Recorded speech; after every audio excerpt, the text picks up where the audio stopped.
Tout d'abord, il faut que je vous réponde à votre question principale qui est Dato, où tu regardes les combats. Nous, on ne trouve pas les combats amateurs au JO Paris 2024, tous les combats où tu regardes pour pouvoir les débriefer.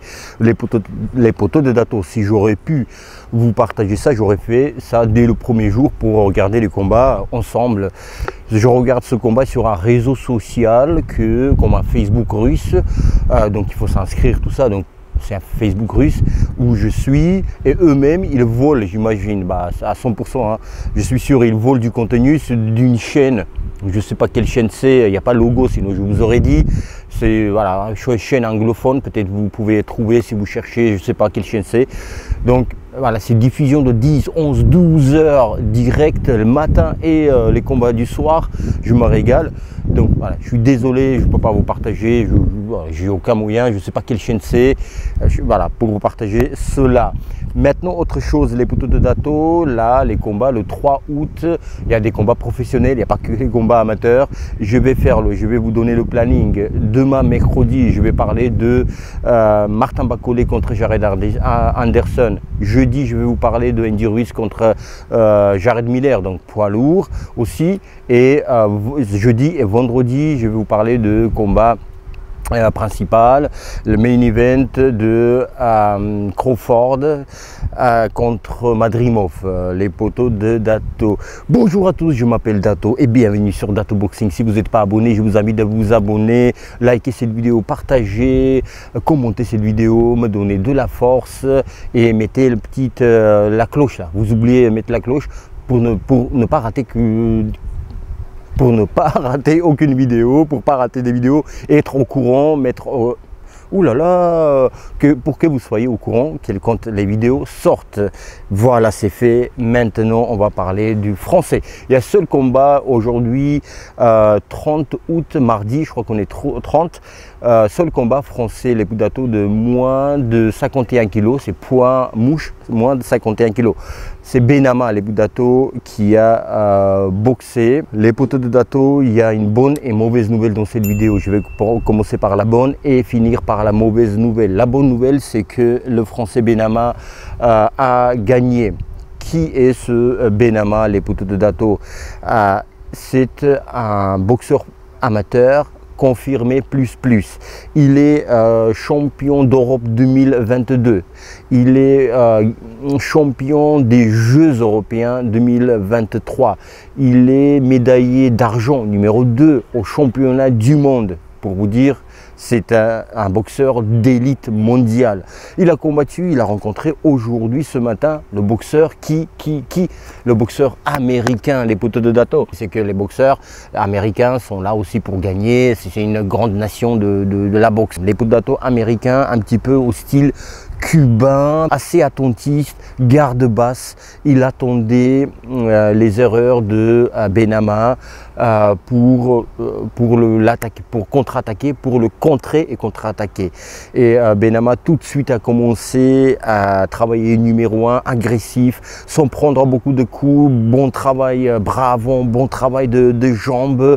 Il faisait rater les coups à j'allais dire cubain, à cet américain qui était un petit peu trop attentiste, trop attendre les erreurs de Benama qui faisait les in et des out, comme on dit, in entrée, donner des coups, out en sortant sans prendre des coups. Donc ce qui a réussi à Benama très bien, bon travail de bras avant qui gênait aussi l'américain.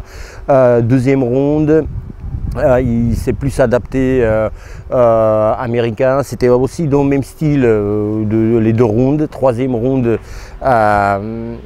il perd Benama. Troisième round, il était un petit peu, les deux étaient fatigués, mais Benama était plus fatigué. Pourquoi? Parce qu'il faisait double travail, deux fois plus de travail que son adversaire. Son adversaire, c'est facile à dire, hein, mais c'est quand même ça. Son adversaire, son travail était de attendre et trouver une erreur pour attaquer ou contre-attaquer Benama. Alors que Benama, pourquoi je dis double travail, il pensait à ne pas prendre de coups de son adversaire. Comment rentrer? Tu penses à tout ça, il y a les jambes, il y a toute une réflexion, comment rentrer sans se faire contrer. Derrière, attaquer et sortir. Tu vois, il y a toute une réflexion de presser ton adversaire. Donc il était doublement double travail, donc il devait être double fatigué que son adversaire. Même si ce n'était pas le cas, son adversaire aussi était fatigué dans le troisième round. Benama, ce qu'il faisait les Budato dans ce genre de confrontement, contre des adversaires pareils qui sont attentistes, qui ont les bras, la garde basse, c'est pas faire des attaques d'un coup, parce que c'est un pain béni pour ces adversaires-là, contre-attaquer après un coup. C'est simple, tu vois. Alors que ces boxeurs n'aiment pas garde basse et qui travaillent numéro 2, ils n'aiment pas les attaques longues. Tu vois, ils veulent une petite attaque, boum, boum, et partir. Tu vois, ça fait joli. Ils ont impressionné les juges. Alors que là, il y avait une avalanche de coups et l'Américain il partait, derrière il le pressait le Français. Donc voilà, ça c'est intelligent de travailler sur plusieurs coups, les longs enchaînements. Et en plus il y avait plusieurs enchaînements. 1, 2, 3, 4, 5, 6, 7, 8. L'Américain il partait, encore deuxième vague d'attaque, troisième vague d'attaque. Donc c'est ce qu'il faisait. Voilà, c'est une superbe tactique avec un coup, deux coups, d'attaque d'un coup, deux coups. Ça marcherait pas ou moins. Et il gagne, Benama, bravo à toi, il est superbe, les Budato, un super boxeur, félicitations. Maintenant, mauvaise nouvelle, je vous disais, les poteaux de Dato, malheureusement. Le combat prochain, les Budato en quart de finale, là c'était 8e de finale, la quart de finale, il va combattre contre le Cubain, les Budato. J'ai vu ce Cubain, il a boxé juste après Benama, j'ai vu le combat en entier, très bon, très bon Cubain. Très joli à boxer, grand, longiligne, gaucher, mais cubain, voilà, comme vous connaissez les Cubains. Le 2 août, il tombe sur ce Cubain à la porte d'une médaille, c'est quart de finale. S'il gagne, il va en demi-finale et automatiquement, même s'il perd, peu importe c'est cubain ou français, tu perds en demi-finale, tu as une médaille, une 3e place. Et à la porte d'une médaille, les Budato, c'est dommage, c'est très dommage. Il a fait aussi les JO, Benama, les JO derniers à Tokyo. Il sort en 8e de finale. Là, il gagne en 8e, il va en 4e, certes. Il va aller plus loin, mais bon, tu rentres son médaille, c'est comme si, je ne veux pas dire que tu n'as pas participé au JO, parce que ce n'est pas le cas, mais ça sera dommage. On croit en Benama, il doit choisir une tactique de folie, les Budato, être plus intelligent que son adversaire, envoyer plus de coups, bonne chance. Et on est avec Benama. Voilà, c'était mauvaise nouvelle de tomber en quart de finale sur Cubain. Très bon Cubain. Voilà les Budato, petit débriefing de ce combat. Félicitations à Benama.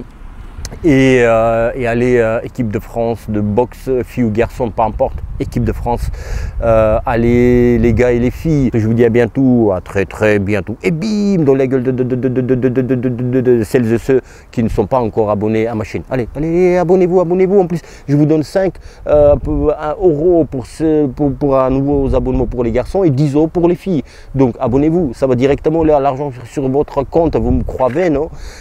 Je vous dis à bientôt, à très bientôt, et bim, dans la gueule de celles et ceux qui ne sont pas abonnés, j'ai déjà dit ça.